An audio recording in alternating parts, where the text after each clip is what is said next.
오늘은 완전히 낫게 한 권능이란 제목으로 말씀의 은혜를 나누겠습니다.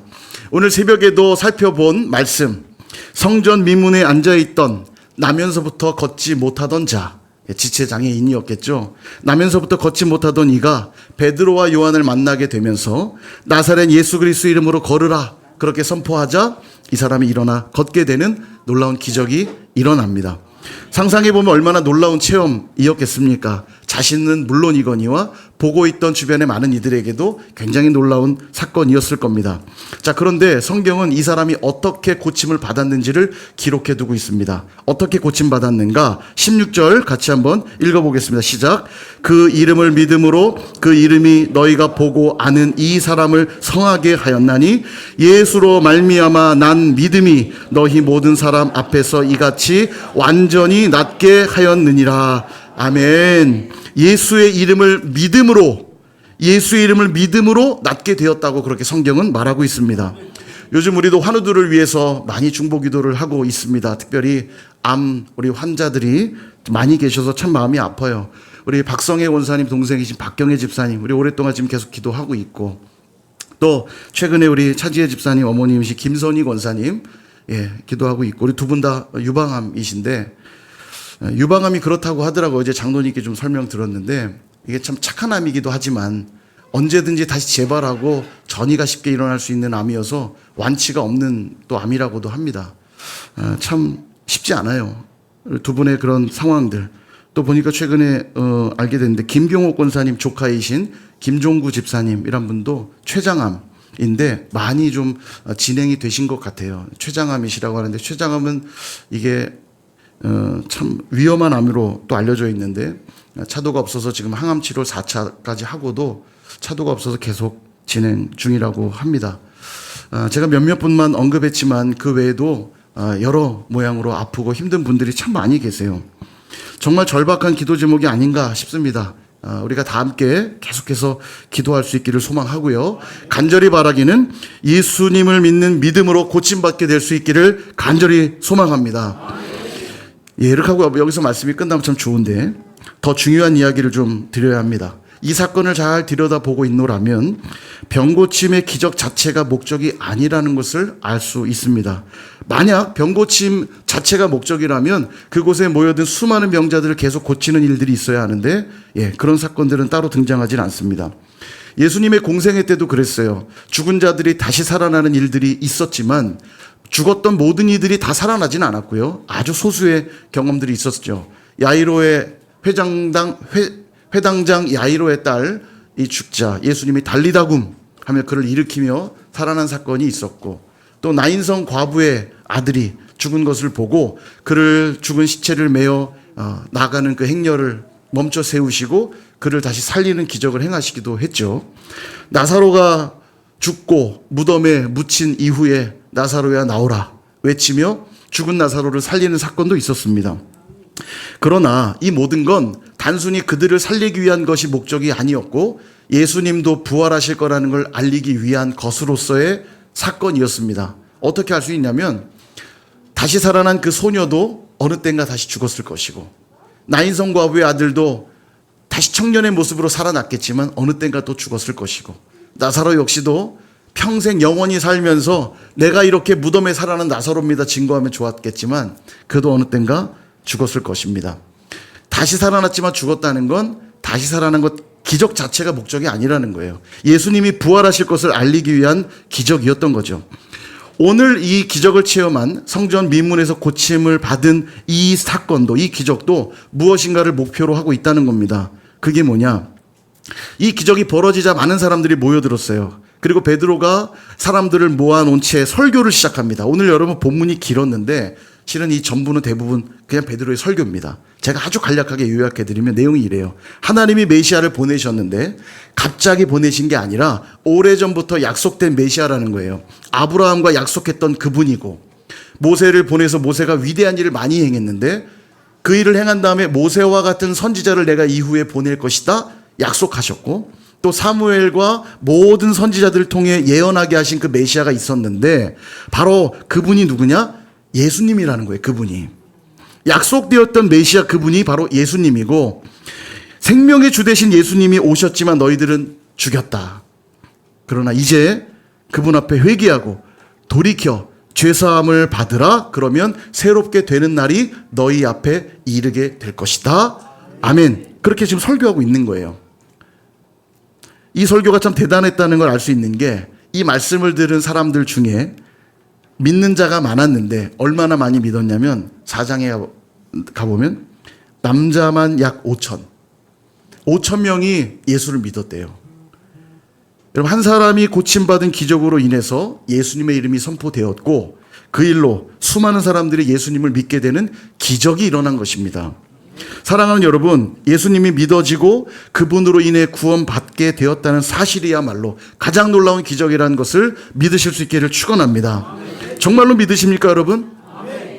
혹시 더 많은 돈을 벌고 더 건강해지고 잘 먹고 잘 사는 것이 가장 큰 복이라고 여기고 있지는 않습니까? 물론 그것도 감사하고 복된 일입니다.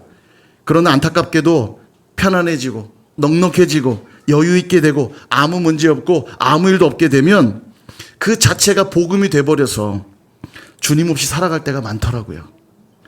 다시 말해서 주님이 없는 주님이 없는 건강, 주님이 없는 편안함은 더 이상 복이 아니라는 겁니다. 왜냐하면 주님을 더 찾지 않게 될 테니까요. 주님이 없어도 될 만큼의 부와 명예와 권력은 절대로 축복이 아닙니다. 이 모든 것 주님이 분명 주시는 거거든요. 주님이 주셨으면 그로 인해 주님과 더 친밀해지고 더 주님께 나아가야 됨에도 불구하고 오히려 그것들로 인해서 더 주님과 멀어지고 있으니 이게 정말 안타깝고 어리석은 일일 겁니다. 마치 달을 가리켰더니 보라는 달은 보지 않고 손가락만 계속 보고 있는 격이에요. 사랑하는 여러분, 그래서 하나님은 우리의 삶에 때론 문제와 어려움들을 주시고 우리 삶에 기적을 베풀어 주실 때가 있습니다. 근데 기억하십시오. 기적 자체가 목적이 아니라는 사실입니다. 그 일들을 주신 이유는 주님과 더 친밀해지고 주님과의 관계가 더 깊어지기를 기대하는 것이라는 거예요. 근데 기적 자체가 목적이 되어버리니까, 문제 해결 자체가 목적이 되어버리니까 문제가 해결되고 나면 다시 주님으로부터 멀어지는 것 아닙니까? 화장실 들어갈 때 다르고 나올 때 다른 거 아닙니까? 그렇게 화장실이 간절했던 나인데 나올 때는 뒤도 안 돌아보고 문 닫고 나오는 거 아닙니까? 문제를 주시고 기적을 베풀어 주시는 이유는 예수님을 보라는 거예요. 그 기적이라는 손가락만 보지 말고 달보다 태양보다도 더 귀하신 주님을 보라는 겁니다. 그래서 예수님의 십자가와 부활의 복음을 확인하라는 거예요. 더 나아가 베드로와 요한이 그랬듯 이 사건을 통해 예수 복음을 증거하고 있는 것처럼 그렇게 예수님을 바라보는 것에서 끝나지 말고 아직도 그 은혜를 모르는 이들에게 복음의 증인이 되라고 우리에게 요구하고 있는 겁니다. 이게 기적을 주시는 목적이에요. 남유다의 13대 왕이었던 히스기야는 아주 선한 왕이었습니다. 아주 멋진 왕이었는데 이런 선하고 멋진 왕에게도 죽을 병이 찾아옵니다. 이사야 선지자가 찾아와서 하나님 말씀을 전해주는데 뭐라고 얘기하냐면 너는 죽게 되었고 회복할 수 없게 되었으니 너는 집을 정리하라 이렇게 말해요. 좀 선한 왕에게는 좀 좋은 일만 있어야 되는 거 아닙니까? 근데 하나님이 대놓고 넌 이제 곧 죽을 것이다. 회복 못할 것이다. 이 얼마나 청천벽력 같았겠어요. 근데 히스기야는 낙심하지 않았습니다. 그 얼굴을 벽을 향하여서 통곡하며 간절히 기도하기 시작합니다. 그러자 하나님이 기다렸다는 듯이 다시 이사야 선지자를 보내서 응답해 주시기를 내 생명을 15년을 더하여 줄 것이요. 생명만 더해 주는 게 아니라 아수르 왕으로부터 구원할 것이고 이 성을 내가 보호하리라.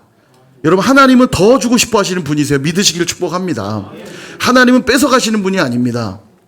더 주시는 분이에요. 후히 주시고 흔들어 넘치도록 주시는 분이심을 믿으시길 바랍니다. 문제는 절망하라고 주시는 게 아니라 문제는 뭐 하라고, 뭐 때문에 주시는 거라고 했죠? 새벽에도 기도하고 내게도 나오라고.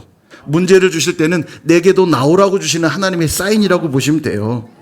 여러분, 이 놀라운 기적을 체험했으니 히스기야 왕의 남은 삶은 어떻게 살아야 마땅할까요? 하나님의 영광을 위해 살아야 마땅하지 않습니까? 덤으로 얻은 인생이잖아요. 근데 히스기야의 마지막은 썩 좋지를 못합니다. 히스기야의 이 회복 소식을 들은 바벨론에서 사신을 보내서 축하글과 예물을 보냅니다. 당시 바벨론은 굉장히 잘 나가는 강대국이거든요. 그런 강대국이 히스기야에게 축하한다고 축하글과 예물을 보냈으니 우쭐할 만도 하죠. 그래서였던지 사신을 데려다가 보물창고를 다 보여주고 궁중의 소유와 국내의 모든 소유를 다 보여주었대요. 그러자 하나님이 다시 이사야 선지자를 보냅니다. 그리고 이렇게 말씀을 전해주세요. 이사야서 39장 6절에서 7절. 보라, 날이 이르리니 내 집에 있는 모든 소유와 내 조상들이 오늘까지 쌓아둔 것이 모두 바벨론으로 옮긴 바 되고 남을 것이 없으리라. 여호와의 말이니라. 또 내게서 태어날 자손 중에서 몇이 사로잡혀 바벨론 왕궁의 환관이 되리라 하셨나이다 하니. 아멘. 참 마음이 아파요. 히스기야가 보여줬던 모든 것이 나중에 다 바벨론에 가게 될 것이다. 그리고 네 자손 중에 몇은 그 바벨론의 환관이 될 것이다. 여러분, 충격적인 이야기를 들어요. 하나님이 생명을 더해 주실 때 기대했던 것은 뭐였을까요? 나의 부와 명예를 자랑하는 일이었을까요? 내가 얼마나 잘 먹고 잘 살게 되었는지를 보여주는 일이었을까요? 바벨론이 왔을 때 하나님의 높고 위대하심, 하나님이 생명의 주인이시오, 만물의 창조주시오, 우리의 모든 것 되신다는 거, 이거 자랑하고 증거해 뒀어야 되는 거 아니에요? 여러분, 부와 명예, 잘 먹고 잘 사는 걸로 하나님의 영광을 드러내고 싶어하는 분들이 많이 있을 겁니다. 그것은 하나님의 영광을 드러내는 도구가 아니에요. 잘 먹고 잘 사는 것만이 복이라면 가난한 이들은 저주받은 인생입니까? 오히려 반대입니다. 초대교회 때는 수많은 그리스도인들이 잘 먹고 잘 살아 복음이 흥황케 된 것이 아니고 도리어 고난당하고 핍박당하고 심지어는 사자굴에 던져지고 사자의 밥이 되는 그 황당한 상황에도 예수를 부인하지 않고 죽어가는 모습을 보면서 수많은 로마인들이 궁금한 거예요. 도대체 예수가 누구길래, 저 사자 앞에서도 기꺼이 죽음을 택하냐는 거예요. 그가 정말 죽은 신이라면 그럴 수 없을 텐데. 여러분, 복음은 그렇게 증거되는 것입니다. 잘 먹고 잘 사는 것으로 하나님의 영광이 드러나는 것이 아니에요.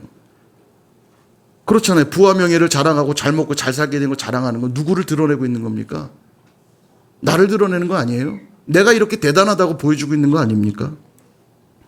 근데 더 충격적인 건 그 다음이에요. 이사야에게 그 말을 듣고 난 히스기야의 대답입니다. 이사야서 39장 8절, 제가 세 번역으로 붙여놨는데요.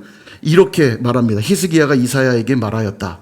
그대가 전하여 준 주님의 말씀은 지당한 말씀이요. 히스기야는 자기가 살아있는 동안만이라도 평화와 안정이 계속되면 다행이라 라고 생각했대요. 그에게 허락된 15년은 어떤 시간입니까? 놀라운 기적을 체험한 시간이고 덤으로 얻은 시간 아닙니까? 하나님 은혜로 채워진 시간 아닙니까? 그럼 그 기적으로 인해서 더 하나님을 위해 살아야 되는데 히스기야는 그렇지 못했던 것 같아요. 하나님을 바라보라고 했더니 손가락만 보고 있는 격입니다. 그가 이 마지막 시간을 어떻게 살았는지 유추할 수 있는 대목이 있어요. 히스기야 이어 다음에 왕이 된 아들이 므낫세입니다. 14대 왕 므낫세. 근데 므낫세는 남유다의 왕 중에서 가장 악한 왕이었어요. 그의 죄를 뭐라고 얘기하냐면 가나안 족속들의 행위보다 더했다 이렇게 말해요. 우상을 섬기며 살았던 가나안 족속들보다 더했대요. 그래서 남유다가 나중에 멸망당할 때 멸망당한 이유를 성경이 뭐라고 말하냐면 므낫세의 죄 때문이다 이렇게 말합니다. 얼마나 악한 자인지 아시겠죠? 근데 이 므낫세가 몇 세의 왕이 되냐면 12세의 왕이 됩니다. 우리 12세 손 들어 볼래요? 없나요? 5학년? 없나요? 5학년 있어요. 예. 우연히 정도의 나이에 왕이 된 겁니다. 예. 여러분, 그렇다면 그가 태어난 시점은 언제일까요? 히스기야가 생명을 연장받은 시간은 15년. 그가 생명을 연장받고 태어난 아들이라는 거 알 수 있습니다. 여러분, 도대체 기적이 뭡니까? 병고침 받은 게 기적입니까? 병고침을 받고서 이전보다 더 교만해졌고 영적으로는 더 나태해졌고 믿음의 삶을 살아내지 못했는데 과연 그 병고침이 기적이라 말할 수 있는 겁니까? 차라리 주님이 부르실 때 그냥 죽었더라면 하나님 앞에 선한 왕으로 삶을 마쳤을 텐데 과연 그 15년의 기적이 축복이긴 한 겁니까? 사랑하는 여러분, 꼭 기억하십시오. 오늘날 기적이 필요 없다는 뜻이 아닙니다. 저는 간절히 바랍니다. 우리 가운데도 병고침의 기적이 일어나고 물질이 채워지는 기적이 일어나고 사업이 확장되는 기적이 일어나고 좋은 대학에 진학하고 더 높은 자리로 승진하고 이전보다 더 나아진 삶을 살아가게 되는 하나님의 놀라운 기적들이 일어날 수 있기를 축복합니다. 그러나 이 모든 기적의 역사가 그 자체를 목표하지 않는다는 말이에요. 그 기적은 무엇인가를 가리키고 있다는 사실을 잊지 말아야만 합니다. 그게 무엇입니까? 첫 번째, 나를 죄와 사망에서부터 건지사 영생을 누리게 하기 위하여. 두 번째, 그 예수님이 십자가를 지시고 부활하셨다는 사실을 믿고. 세 번째, 이제는 주님만을 위하여 사는 자 되기 원하시기에 우리 삶에 그런 복과 은혜를 베풀어 주시는 거라고요. 왜냐하면 그게 가장 큰 복이거든요. 예수님을 알게 되고 그분을 믿게 되고 그분을 위해 사는 것이 가장 큰 복이기 때문입니다. 증거를 대볼까요? 돈이 아무리 많아져도 주님 부르시면 다 놓고 가셔야 돼요. 병고침을 받고 건강해져도 주님이 부르시면 그 육신은 그냥 썩어져 흙으로 돌아가게 될 겁니다. 좋은 대학 가고 승진하고 잘 먹고 잘 살아도 주님이 오늘 밤에 부르시면 아무 소용없어요. 그거 영원한 것들이 아닙니다, 여러분. 그러나 주님을 믿는 믿음은 이 땅에서의 삶을 마쳐도 하늘나라에 가서 더욱 빛나게 될 것이요. 주님을 향한 소망은 이 땅에서의 삶을 마쳐도 더욱 충만하게 될 것이요. 주님을 향한 사랑은 이 땅에서의 삶을 마쳐도 영원하게 될 것입니다. 그래서 예수님을 믿고 구원 얻는 것보다도 더 위대하고 더 놀랍고 더 강력한 기적은 없다라는 거예요. 이 일을 위해 오늘도 주님은 우리 삶에 크고 작은 소소한 기적들을 허락해 주시는 거예요. 누구 보라고요? 그 생명의 주 대신 예수 그리스도 보라고요. 그분을 끝까지 놓지 말라고요. 여러분, 이걸 절대 헷갈리시면 안 됩니다. 이거 자꾸 헷갈려 하니까 문제만 해결되면 다시 또 주님으로부터 또 멀어지는 거 아니에요. 문제 생길 땐 잠깐 주님 앞에 왔다가 그 문제 해결되면 다시 또 주님으로부터 멀어지고, 이게 헷갈리니까 문제만 해결되면 다시 또 주님께로 헌신하는 자리에 멀어지는 거 아닙니까? 우리에게 기적을 주시는 이유는 분명해요. 예수 복음을 분명하게 붙들게 하기 위함입니다. 그런데 여기 한 가지 목적이 더 있습니다. 우리로 하여금 예수 복음을 붙들게 하는 목적 외에도 나로 인하여 예수 복음이 증거되기를 또한 목표하고 계세요. 베드로와 요한이 지금 그걸 보여주고 있습니다. 기적이 일어나자 많은 이들이 모였어요. 그들에게 지금 복음을 전파하고 있죠. 몇 명이 회심했다고요? 5,000명이요. 예, 5,000명. 요즘 우리 오병이어로 5,000명이 먹은 사건 놓고 계속 우리 기도하고 있는데, 우리 선일교회를 통해 이런 일들이 일어나길 소망합니다. 우리는 오병이어 같이 참 별 볼 일 없고 작아 보이지만 우리가 가진 그 믿음은 하나님의 기적을 일으킬 만하여서 5,000명이나 예수 믿게 되는 기적의 역사를 일으키는 저 여러분들 될 수 있기를 소망합니다. 여러분, 질문 제가 한번 해볼게요. 한 명이 걷지 못하던 자가 걷게 된 게 기적입니까? 5,000명이 회심하고 예수를 믿게 된 것이 기적입니까? 예. 예수를 모르는 자들이 예수를 믿게 되는 것이야말로 가장 놀라운 기적이에요. 한 명이 고침받은 사건보다도 더 놀라운 건 5,000명의 영혼이 예수를 믿게 되고 구원받게 된 것이 정말 놀라운 기적인 거죠. 그래서 이제 예수를 믿고 구원받은 저와 여러분의 정체성은 이제 이것입니다. 15절 같이 한번 읽어볼게요. 시작. 생명의 주를 죽였도다. 그러나 하나님이 죽은 자 가운데서 그를 살리셨으니 우리가 이 일의 증인이라. 아멘. 우리가 이 일의 증인이라. 아멘. 이 증인이란 단어, 헬라어 마르티스란 단어입니다. 마르티스. 본 것을 그대로 증언하는 자. 예, 그가 증인이죠. 다시 말해서 하나님과 사람들 앞에서 내가 만난 예수님에 관한 그 진리의 말씀을 고백하는 자가 마르티스입니다. 증인이에요. 예전에 이재철 목사님, 이분이 기독교인의 정체성에 대해서 설교할 때 그분이 이런 표현을 썼어요. 우리는 주님의 마르티스여야 하고 하나님 말씀에 순종하는 휘페르테스, 이게 헬라어로 종이라는 뜻이에요. 종이어야 합니다. 이게 우리의 정체성이라 말했어요. 저는 참 동의합니다. 맞아요. 우리는 살아서 역사하시는 하나님을 직접 본 마르티스 증인들이요. 그래서 그분이 주시는 말씀에 그대로 순종함에 따르는 휘페르테스, 종들입니다. 지금 베드로와 요한이 그랬어요. 자신이 못 걷던 일을 고쳤다고 우쭐하거나 잘난 척하지 않았습니다.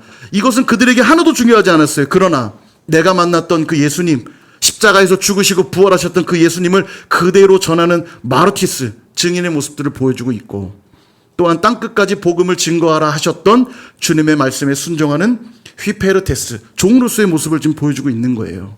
왜요? 베드로와 요한은 먼저 예수님으로 인해 영생을 얻는 엄청난 기적을 자신들은 먼저 체험했거든요. 그러니 이제는 나를 위해 살지 않고 나를 구원하신 주님을 위해 살아가는 자들이 된 것입니다. 말씀을 정리합니다.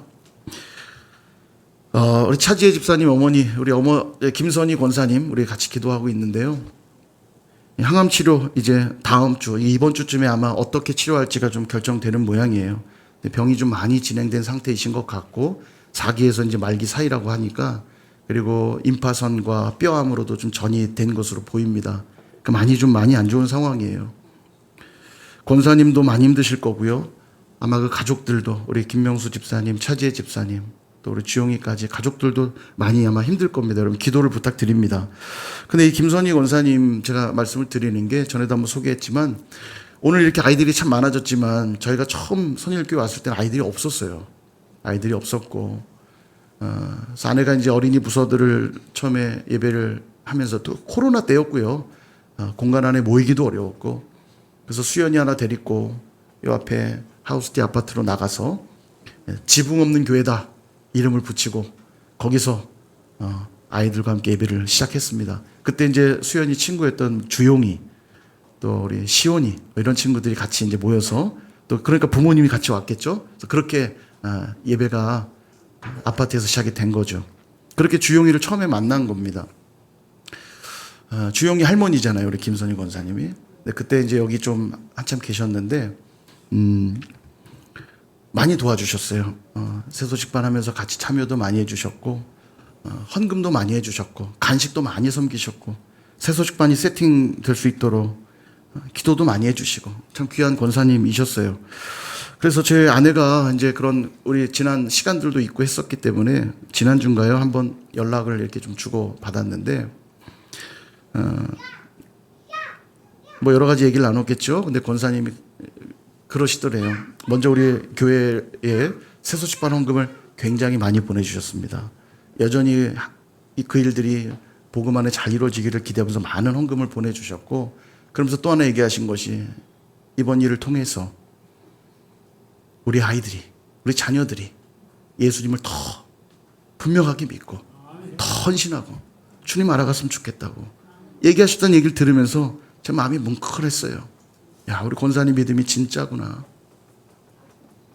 당신의 몸이 회복되는 간절한 열망도 있으시겠지만 중요한 건 이 사건을 통해서, 이 일을 통해서 더 주님을 알게 되고 더 주께 헌신하게 되는 우리 가족들까지도 다 그렇게 주님 깊은 은혜 가운데 나가게 되는 시간을 갈망하는 그 고백, 얼마나 귀합니까? 여러분, 로마서 14장 8절은 우리에게 이렇게 말씀합니다. 우리의 고백이 되었으면 좋겠는데요. 같이 한번 읽어보겠습니다. 시작. 우리가 살아도 주를 위하여 살고 죽어도 주를 위하여 죽나니 그러므로 사나 죽으나 우리가 주의 것이로다. 아멘. 여러분, 이 말씀 믿으십니까? 나의 고백으로 고백되세요? 말로는 그렇게 하고 있으면서도 여전히 내 삶은 내 것이고 내 몸도 내 것이지 않습니까? 그래서 하나님이 내게 좀 협조해 주실 때는 하나님으로 인정하지만 하나님이 내 뜻에 협조 안 해주실 것 같을 때는 언제든지 뒤돌아서서 배신하는 자들은 아니냐는 거예요. 사랑하는 여러분, 오늘 제목이 완전히 낫게 한 권능입니다. 하나님이 큰 권능으로 무엇을 낫게 하신 걸까요? 걷지 못하던 병을 낫게 하신 겁니까? 그러나 그래봐야 그 사람도 어느 땐가 죽었겠죠. 그럼 이게 완전히 나은 권능이 맞습니까? 완전히 낫게 된 게 아니잖아요. 하나님이 지금 궁극적으로 완전히 낫게 한 것은 그 육신이 아닙니다. 그의 영혼이에요. 그의 영혼. 하나님 없이 살았기에 성전에는 예배하러 온 것이 아니고 구걸하기 위해 왔던 사람이에요. 평생을. 뒤에 나오지만 그의 나이가 40이라고 나옵니다.